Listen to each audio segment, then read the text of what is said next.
ይሄው ላይ ብለ ሴክስ ተጀመረ። ምንድነው ከዚህ በላይ ምን ጠብቀው? ተመልከቱ። የተባባሰ ትውልዱ ወዴት እየሄደ ነው? ልጇን በውልድ አታ አቤት ለገባች እናት እንደዚህ አይነት አቀባበል ልዩ ቀን ነው። ምን ማለት ምንድነው?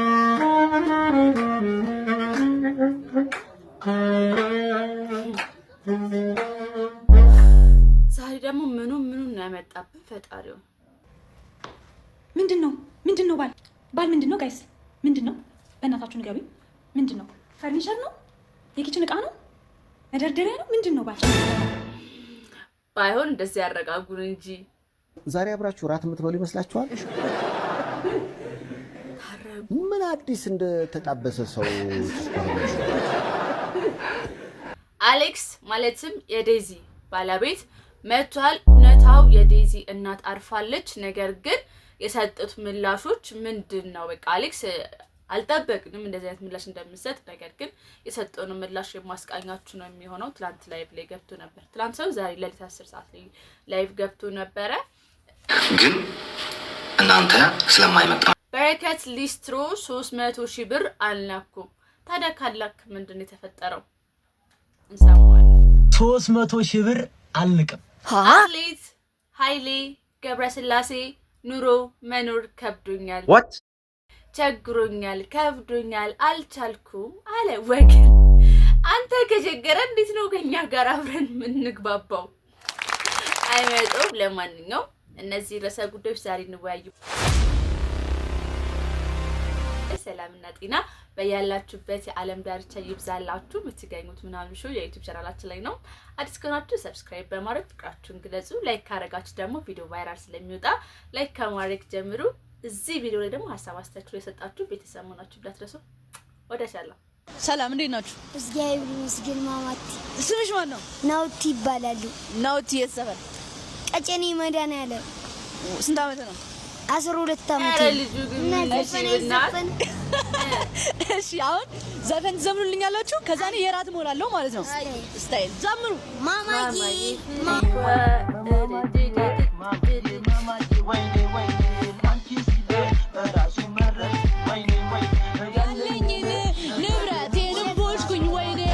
ካሽ ግን የለኝም። እንዴት ነው የምናደርገው? በቴሌ ብር ይውላችሁ። ሌላ ታሪክ ውስጥ እናንተ ቴሌ ብር ምንድነው ላታውቁት ስላላችሁ ወገን፣ እነሱ ግን በቴሌ ብር አሉ ማለት ነው። በቃ ይኸው 8 ልክ ያለው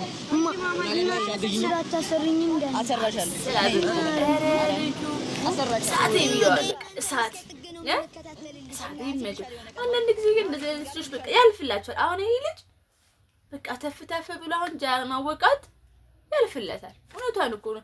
ምላስ ያለው ሰው ቤት ሰዓት የሚያልፍለት ታውቃላችሁ አይደል? እንዴ ለኛማ እውነቱ ይሄ ነው ብላችሁ ግግም ባላችሁ ቁጥር ወደ አላለም የምትቀሩት እና ያ እውነት አያስፈልግም ያልኳችሁ አይደለም። ዛሬም ነገ ወደፊት እውነቱን ከማውጣት ወደ አንልም እዚህ ቤት ውስጥ። ነገር ግን ምላስ ያለው ሰው እንደሚያልፍለት ምስክር ናቸው ቲክቶከሮች። ይመች። እሺ በርታ። እኔ ስደውልልሽ ስልክሽን ካላነሳሽ እኔ ብዙ ጥፋት ባጠፋ እንጂ ነሽ ተጠያቂ። ምክንያቱም ላማክርሽ ነበር የደወልኩት፣ ግን ስልክሽን አታነሽ። እህቶች እንደዚህ አይነት ጓደኛ ካለሽ ያመት ያኑርላችሁ። እንደዚህ አይነት ሰው አይገኝም። መክሮ አስቡት። እኔ ይመታት ልጅቷ። እሺ ይመች። ሄሎ ምንድናቸው? ሄሎ ሳቲዮ ምንድናቸው? ወግኑ ሄሎ ሳቲዮ ኦ ካታውሬ ሳቴሩ ፍቅረኛ አለኝም የለኝም። ምን ማለት ነው? ፍቅረኛ አለኝ የለኝም? በጭንቅላቴ ውስጥ እኮ አለ የምፈልገው ሰው፣ ግን በአካል የለም። አዎ እኮ ግን እንደዚህ ስሜት ተሰምታችሁ አያውቅም? አለ እኮ እዚህ ውስጥ የሆነ ያለ ሌላ ታሪክ። ከዛ ግን እውነቷን ነው። ይሄ ስሜት ተሰምቶኝ አያውቅም የሚል ሰው ውሸት ነው ማለት ነው። ውሸት ነው። አናምንም።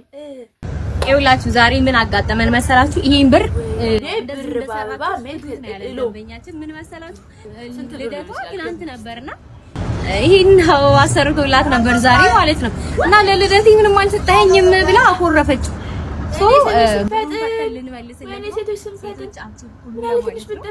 ይሄን መሰለ አበባ ነው ያመለጠሽ ባለ ልደቷ። በቃ ሊጋላ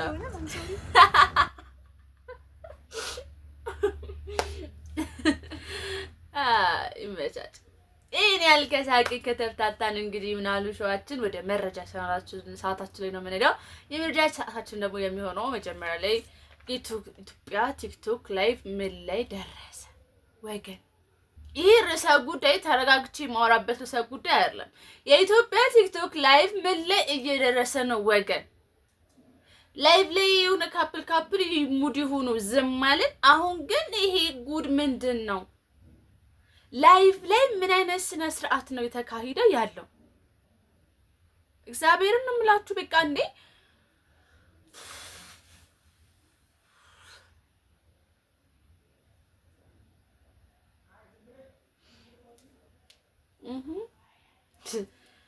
ለማንኛውም ግን እናንተ ወገኖች ኮሜንታተሮች እንደዚህ አይነት ጉዳዮች ሲኖሩ እስቲ ኖውን በል ኖ ከማለት እንጀምር እና የኢትዮጵያ ቲክቶክ ኢንዱስትሪ እባካችሁ ወገኖች በቃ እኔ በጣም ስላሳዘነኝ ስላሳፈረኝ ነው ይዤላችሁ የመጣሁት ቪዲዮ።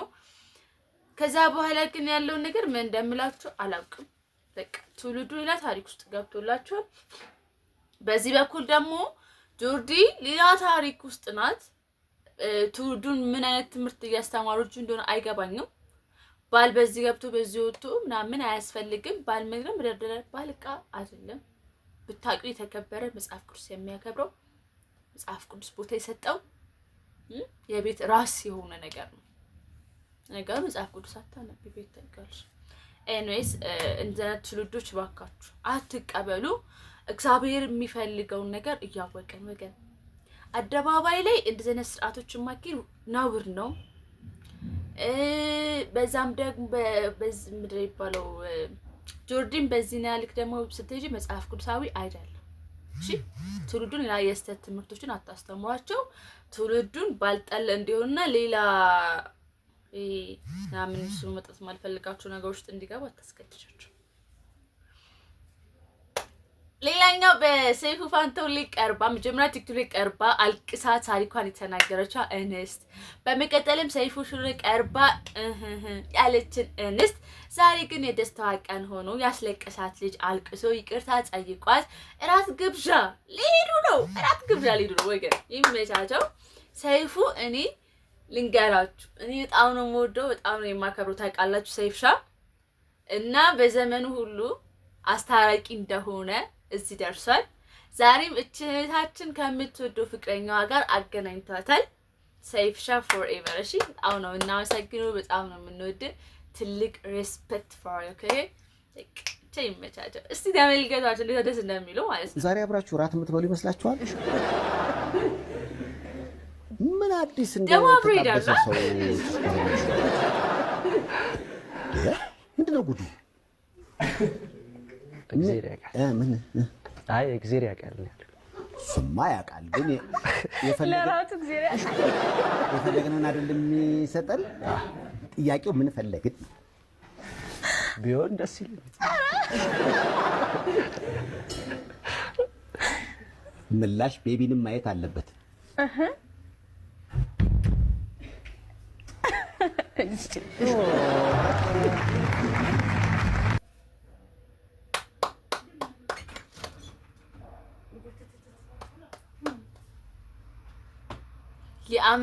የአመቱ ትልቅ ስራ በሰይፉ ሾው ላይ በቃ አሁን ከታረቁ ምንም ማለት ነገር አያስፈልግም።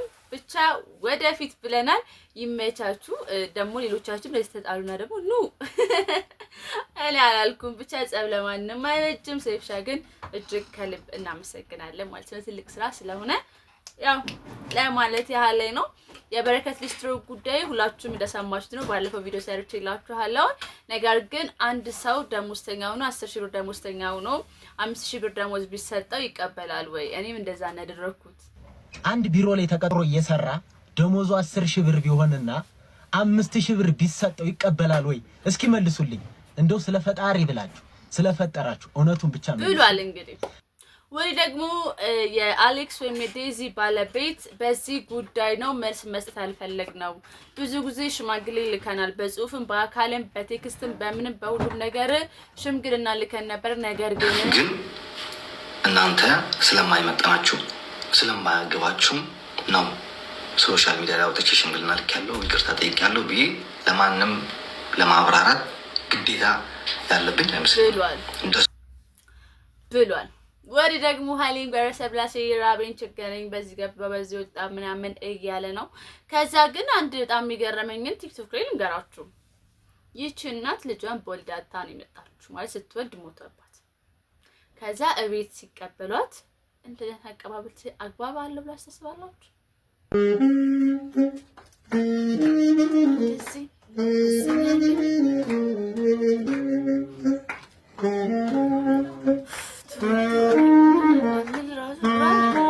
እግዚአብሔር ነው በቃ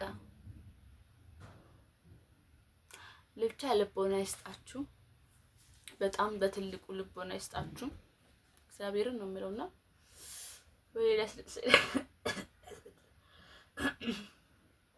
ባል ስላናደደኝ ነው የምርኝ ነውና ባል ስሜቱን ታውቁታላችሁ። 9 ወር አድርጋችሁ አምጣችሁ ልጃችሁን አጣችሁ እቤት ስትገቡ ልዩ ቀን ከዛ ሀበሻ ቀሚስ ለብሰው ምናምን አይኖ እኮ ሊያስረሷት ሊሆን ይችላል። ስሜቷን ማለት ልጇን እንደሞተባት ምናምን ሊያስረሷት ፈልገው ሊሆን ይችላል።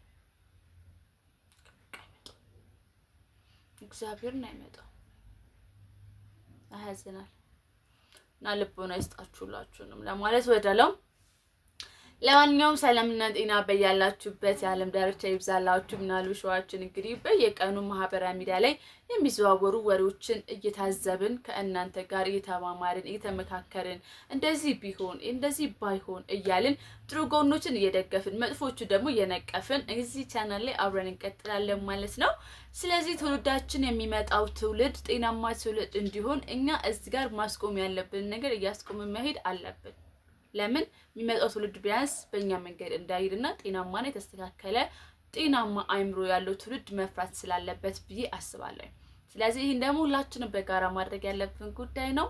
ያገባኛል ይመለከተኛል የምትሉ ሰዎች በሙሉ ይሄን የዩቲዩብ ቻናል ሰብስክራይብ ያደርጋችሁ ከጥሩ ጎን አብረን እየቆመን ከመጥፎች ጎን ደግሞ እየነቀፍናቸው ይጣመሙን እያስተካከለን አብረን እንቀጥላለን። የምትገኙት ምናልሹ የዩቲዩብ ቻናል ሰው ነው። ምን አሉ የተባለበት ምክንያት እነሱ ምን አሉ እውነታው ደግሞ ምንድነው ሚለውም ስለምንማማርበት ነው። እኔ ታች ደግሞ አብራችሁ ቆይታ አደረኩኝ። በፍቅር ነው የምወዳችሁ። መልካም ዜናዎችን ለመዘገብ ያብቃ። ወደ ቻናሉ